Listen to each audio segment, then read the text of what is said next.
Nak roti canai agak-agaknya lah tuan-tuan. Ada pula yang datang nak jumpa kawan lama, nak nyembang. Ada juga yang datang alang-alang tak buat apa kat rumah, datang. Tetapi bila kita ingatkan tentang niat, semua orang dah baiki niat dah.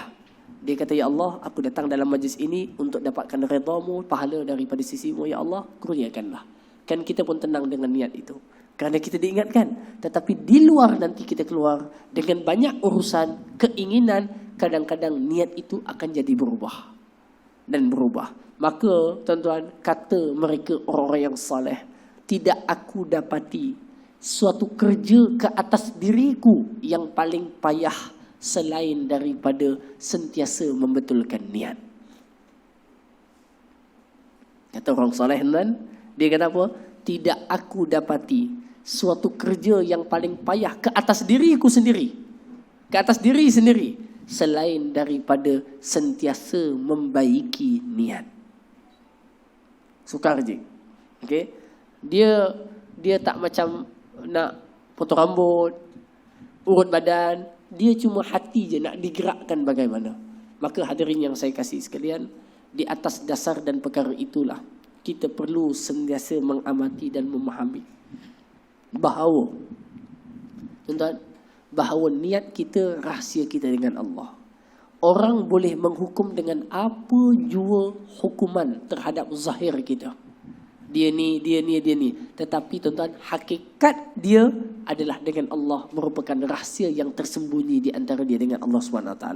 Orang kata dengan suami ni tidur sebantal, tetapi mimpi lain-lain. Macam tu kan begitu, tuan. Jadi kadang-kadang orang ini buat kerja sama, tetapi niat dan tujuan berbeza. Ada orang buat sekian dan sekian, tetapi mendapat pahaman ataupun tujuan sekian. Maka dengan itu tuan-tuan, saya ingatkan diri saya yang selalu terlupa, tersilap, tersalah. Dan tuan-tuan tolong selalu ingatkan saya. Dan selalulah juga untuk kita sama-sama doakan sesama kita agar Allah bantu kita dengan keikhlasan niat. Sebab apa? Sebab semua benda, kalau tidak ada ikhlas, semuanya tidak ditimbang oleh Allah Ta'ala. Kosong. Tak ada. Penat je. Buat kerja kebajikan untuk mendapatkan kemasyhuran. Habis. Penat. Infak puluhan ribu untuk mendapatkan pujian. Habis. Nampak tak? Melakukan ibadah siang dan malam supaya orang menyangka dia baik. Habis. Jadi tuan-tuan, perkara itu sukar dan susah sebenarnya. Saya sendiri katakan ia susah. Tuan-tuan, dan sangat susah. Maka kita semua bermohon kepada Allah, semoga Allah selalu bantu kita dengan keikhlasan niat. Tuan-tuan, orang yang tak ikhlas ni bukan mesti dia tunjuk depan orang ramai. Kadang-kadang depan seorang aja pun dia tak ikhlas. Depan seorang aja. Satu orang aja dia tak ikhlas. Jadi hadirin semua, itu yang dikatakan ikhlas merupakan rahsia di antara seorang dengan Allah Ta'ala. Maka syarat penerimaan amal adalah mesti dengan ikhlas kepada Allah Subhanahu Wa Ta'ala. Sambung. Tuan-tuan, ada hadis yang kedua tak? Ada hadis kedua tak? Haji bagi sekali gambar yang ketiga. Bagi ya. Okay. Ya.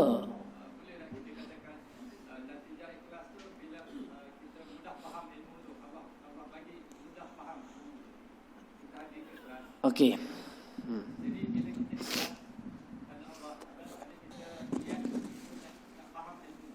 Baik. Ya. Maknanya kita nak buat satu kesimpulan tentang keikhlasan tadi. Aku ni ikhlas tak ikhlas, faham ke tak faham begitu. Okey. Mudah faham. Tuan-tuan, itu mungkin boleh jadi satu kayu ukur, tetapi bukan semestinya kayu ukur. Kerana orang ini kadang-kadang dia boleh dapat faham sebab dia cerdik, tetapi dia tak dapat beramal. Itu masalah. Itu pun maknanya ada kelompongan pada suatu perkara. Tapi Ji, senang je Ji. Saya nak sebut senang je. Kita tak payah tengok kesan tu Allah yang akan tentukan. Okay? Kita tak perlu ukur diri kita, aku ikhlas tak jadi begini atau tak ikhlas tak jadi begini. Saat kita datang tu, kita dah pasang niat masa naik motor C70 tu, Honda tu, kan? Nak masuk Masjid Muttaqin tu, kita pun sebut, ya Allah, aku hadir ke dalam majlis ini semata-mata nakkan redha dan pahala dari itu dan nak mendapatkan ilmu yang bermanfaat. Terimalah amalku ini sampai kita. Itu tuh sudah cukup rahsia kita dengan Allah Ta'ala yang menunjukkan keikhlasan kita. Boleh faham kan? Boleh? Adapun kesan, memang kalau ikhlas itu dia akan mendatangkan kesan yang sangat positif dan baik. Sangat positif dan baik. Tetapi ada juga orang mendapat kesan itu, tapi kesan itu datang bukan dengan ikhlasan, tapi tetap mendapat juga. Contoh, kecerdikan dan kepandaian. Dia tak ikhlas tapi dia cerdik, dia dapat faham. Jadi kita tak boleh nak spesifikkan kesan itu dengan apa. Tapi apa yang tuan-tuan boleh nampak, sebagaimana pengalaman para ulama, orang yang ikhlas ini kebaikannya berterusan. Biasanya. Kebaikannya itu dipanjang. Contohnya tuan-tuan, kitab Riyadhus Shalihin Imam Nawawi ini. Nih. Dia karang 700 tahun dulu. 700 tahun dulu. Kemungkinan setiap masa dia menyusun itu, dia hadirkan niat, ya Allah, aku buat ini untuk berkhidmat kepada umat Nabi SAW. Perlakuan dan perbuatan yang dilakukan oleh beliau itu, hadirin semua, menjadi yang diikhlaskan oleh Allah. Dia tak cakap pun dia ikhlas, kita ikhlas. Tetapi kita nampak kesannya pun dia, karya dan hasilnya itu teguh di atas muka bumi, dipelajari, dibaca, diamalkan oleh manusia. Contoh. Jadi macam tu, tuan-tuan, saya bagi contoh yang lain. Tuan-tuan berikan infak dengan ikhlas. Kebaikannya itu panjang dan panjang dan panjang dan panjang dan panjang. Okey, begitu. Okey. Jadi kita tak boleh menghukum keikhlasan orang dan orang tak boleh menghukum keikhlasan kita. Tetapi yang boleh apa dia? Kita baiki keikhlasan kita kepada Allah Subhanahu Wa Taala. Semoga Allah bantu saya dan bantu kita semua. Allahumma amin. Baik. Tengok hadis yang keempat. Ni semua pilihan, hadis pilihan. Muka surat sebelah, hadis yang keempat. Woi, kalau ada buku sedap ni tuan-tuan. Ataupun kita buat buku by topik je senang. Macam hari ni ikhlas 3 hadis habis. Kan? Nanti kita keluarkan, buat terjemahan, simpan satu layan. So next class, bab kejujuran. Ambil 3 hadis, simpan satu layan. Jadi setiap bab tu satu helai, dan lama-lama dia habis nanti. Haji Zai, boleh ikut no? Hari ni dah 3 hadis contohnya. Kan? Contoh ambil 3 hadis. Kemudian nanti, bab seterusnya kita ambil. Jadi setiap kali nak sampai satu kelas, maknanya sebelum selesai depan, kita dah siap-siap pilih 3 hadis dah. Jadi kita tak payah nak tunggu buku siap. Kan? 3 hadis kita paparkan, habis 3. Satu bab ambil 3 lagi paparkan. Ambil 3 paparkan. Jadi dia pula. Jadi kita pun boleh terus print. Habis kelas, habis semuanya. Maknanya habis bulan dapat 10 helai. Habis bulan sekian dan sekian. Insya-Allah taala. Itu azamnya. Haji Zain mungkin boleh bantu saya lah nanti untuk macam contoh hari Selasa, hari Ahad tu, Ustaz 3 hadis yang mana? Kan? Tik-tik hadis tu kita keluarkan dalam Word. Masukkan dalam Word, cari terjemahannya, kat Google banyak terjemahan. Saya yang tulis terjemahan tadi. Lepas tu kita print out. Jadi semua orang dapat satu helai. So boleh conteng terus dekat kertas tadi. Okey, adapun pihak penganjur boleh kumpul semua, nanti kita jadikan satu file kan, jadikan satu buku setelah 2 bulan, 3 bulan. Okey, saya rasa itu lebih baik. Sebab kalau tuan-tuan nak beli buku Riyadhus Shalihin terjemahan memang ada jual. Tebal segini tuan. Tebal ni. Saya takut tebal-tebal ni berat tertinggal kat rumah. Sebab yang nipis pun tertinggal. Nah, lepas tu harganya mahal, tuan-tuan. Harganya mahal. Okey. Jadi makna katanya mana yang termampu kita buat, kan? Mudah itu lebih baik daripada yang berat dan susah. Baik, sambung lagi. Tengok tuan-tuan hadis yang keempat. Ada masa lagi insya-Allah. Wa an Abi Abdullah Jabir bin Abdullah Al-Ansari radhiyallahu anhu.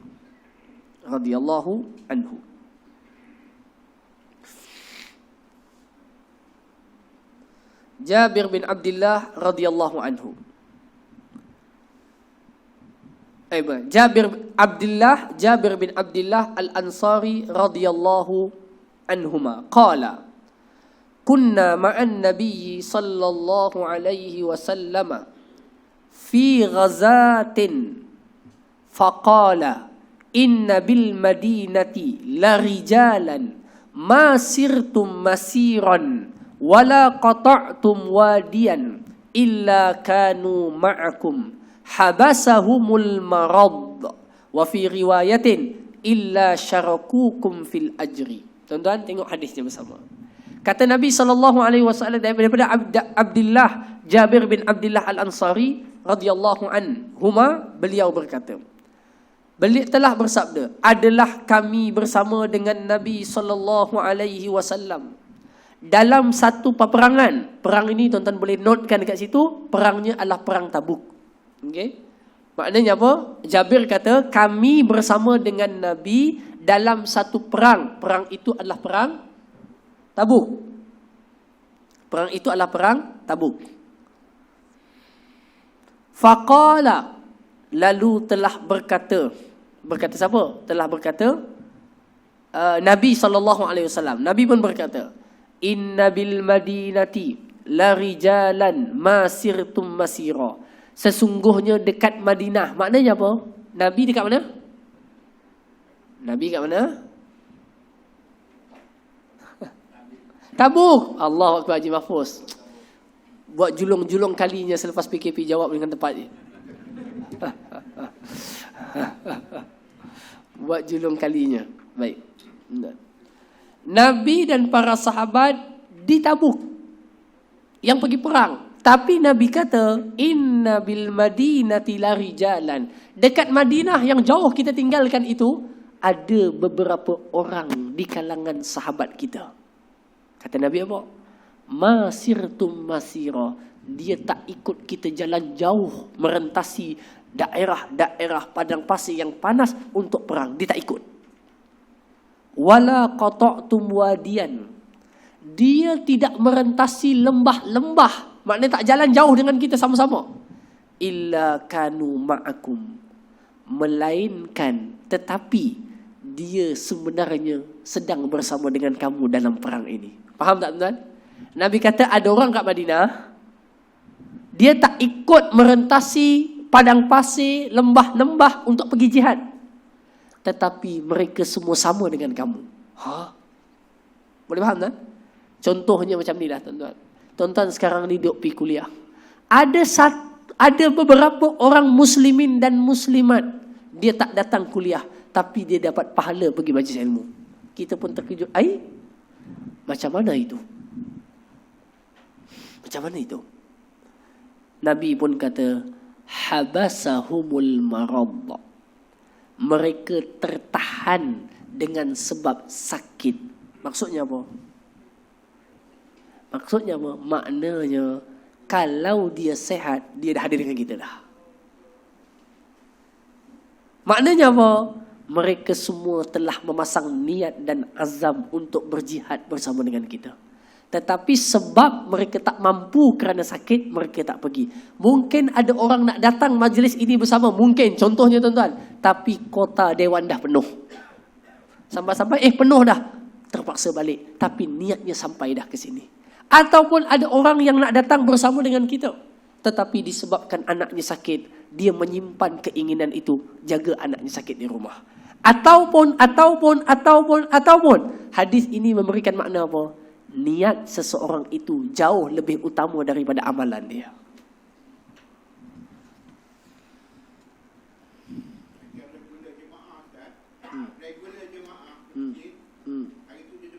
Ya. Niatnya nak pergi juga.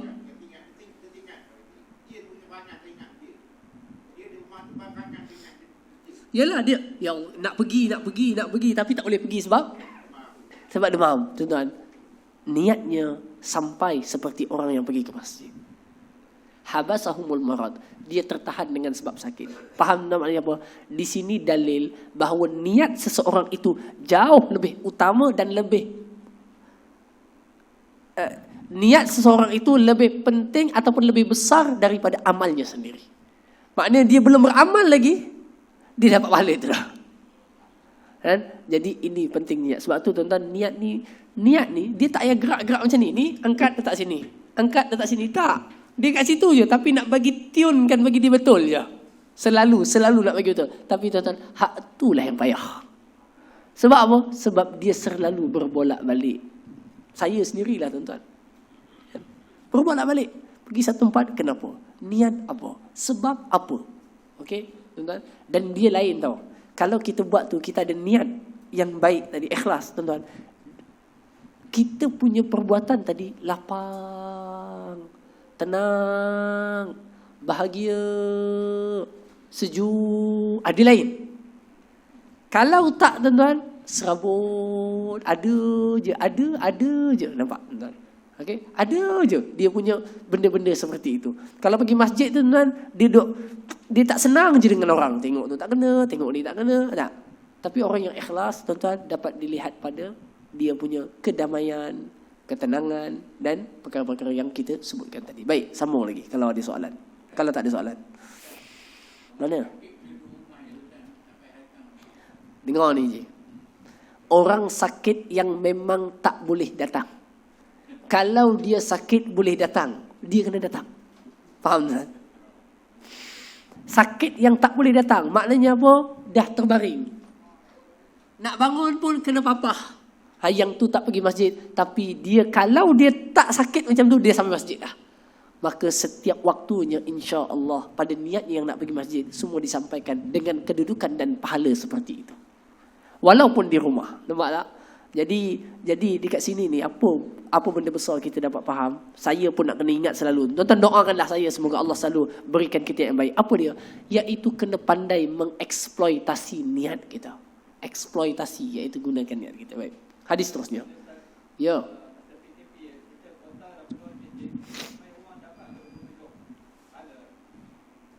Dapat tak 27 pahala? Masa PKP, tuan-tuan. Orang kawan saya, dia nak apa? Dia lagi nak pergi dengan saya. So saya jumpa kat sini. Orang Palestin tu. Mana tadi? Taha, udkhul qa'ah. Udkhul qa'ah.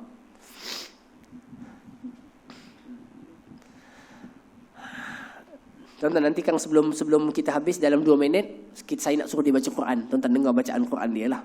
Bacaan qiraat. Okey? Dia hafal Quran umur 10 tahun. Ijlis sunnah. Faiz sekali, duduk sekali. Nanti 2-3 minit sebelum habis, nak habis dah pun kan. Nanti kita minta dia baca Quran sikit, kita dengar. Akhi, jahiz nafsak an taqra'a insya-Allah qabaila 3 daqaiq al-qira'at fi riwayatin mukhtalifah insya-Allah. La ilaha illallah. Mana tadi kan dah hilang? PKP tuan-tuan. Tapi kena pandai juga tuan-tuan. Masa sebelum PKP memang dia orang pergi masjid. Bila datang PKP dia terhalang daripada masjid. Tetapi keinginannya membuat untuk ke masjid. Tapi dia tak ada pilihan melainkan sembahyang di rumah. Maka insya-Allah dia masuk dalam hadis yang kita sebutkan ini. Tapi yang sebelum PKP memang jarang-jarang ke masjid. Atau kadang-kadang nak pergi masjid. Atau memang tak ada di masjid. Bila sampai PKP, dia orang paling kuat sekali nak pergi masjid. Jangan tak boleh tuan. Nak ceritanya, dia poin dia tuan, bukan apa. Poinnya adalah niatnya itu. Kesungguhannya itu, keinginannya itu. Dan tuan-tuan saya nak sebut tuan-tuan, siapa yang tahu niatnya itu, siap tak tahu. Imam tak tahu. Pengurusi tak tahu. Bilal pun tak tahu. Yang tahu dia dengan Allah, dia ikhlas nak pergi masjid. Faham tak? Dan orang tidak boleh menghukum keikhlasan seseorang yang ada di dalam hatinya. Baik. Saya rasa masa kita dah habis. Kita dapat 2 hadis alhamdulillah tuan-tuan. Jadi saya mempersilakan sahabat saya, dia tengah buat PhD di USIM.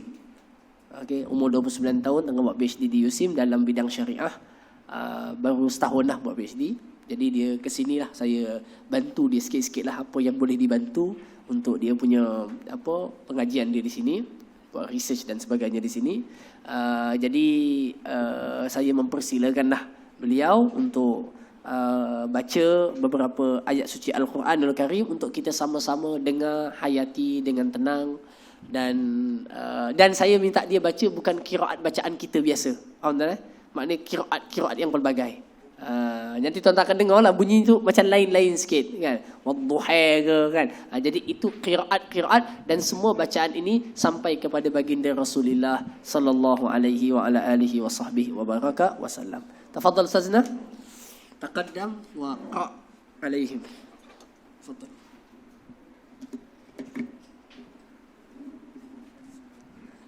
خمس دقائق لا تجاوز الله.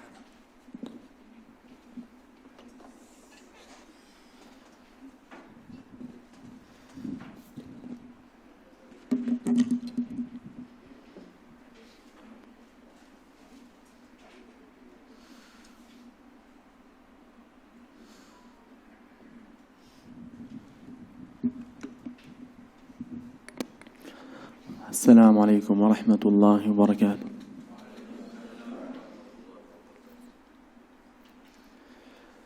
بسم الله الرحمن الرحيم.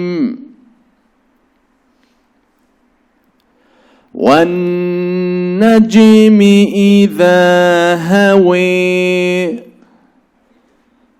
ما ضل صاحبكم وما غوي وما ينطق عن الهوى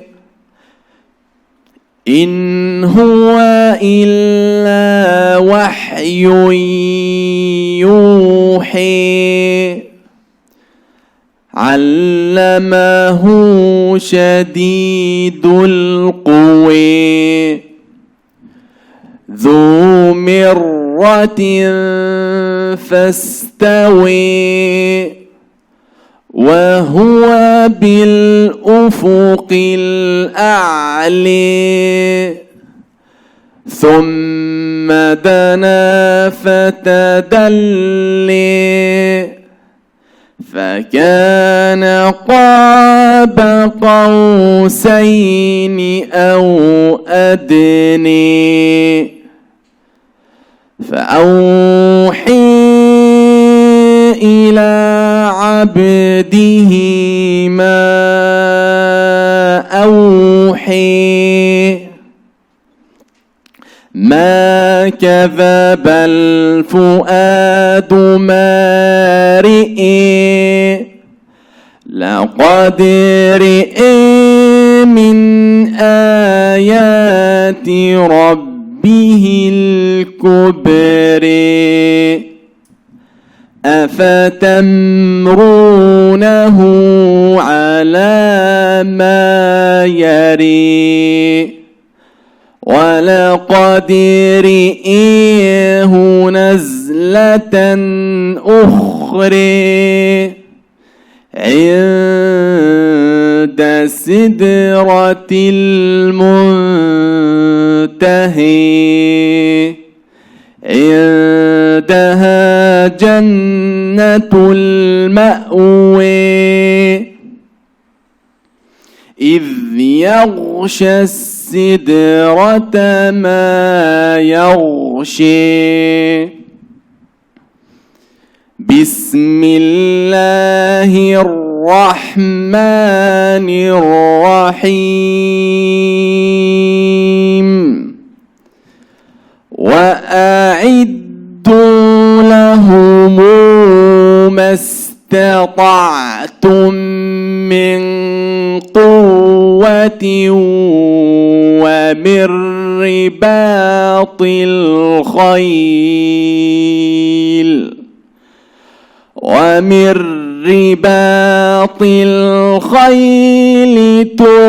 ترهبون به عدو الله وعدوكم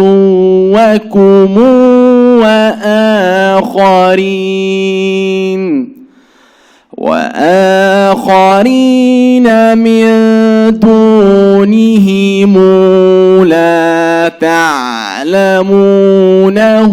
الله يعلمهم وما تنفقوا من شيء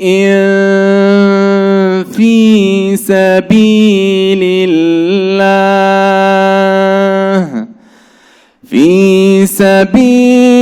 الله يوفى إليكم وأنتم لا تظلمون وإن جنحوا للسلم فاجنح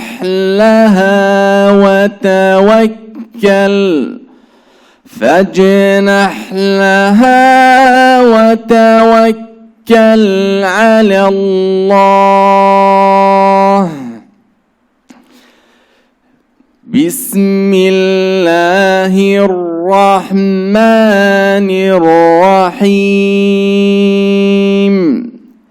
والضحى والليل إذا سجى ما ودعك ربك وما قلى وللآخرة خير لك من الأولى ولسوف يعطيك ربك فترضي. ألم يجدك يتيما فآوي ووجدك ضالا فهدي ووجدك عائلا فأغني فأما اليتيم فلا تقهر وأما السائل فلا تنهر وأما بنعمة ربك فحدث. صدق الله.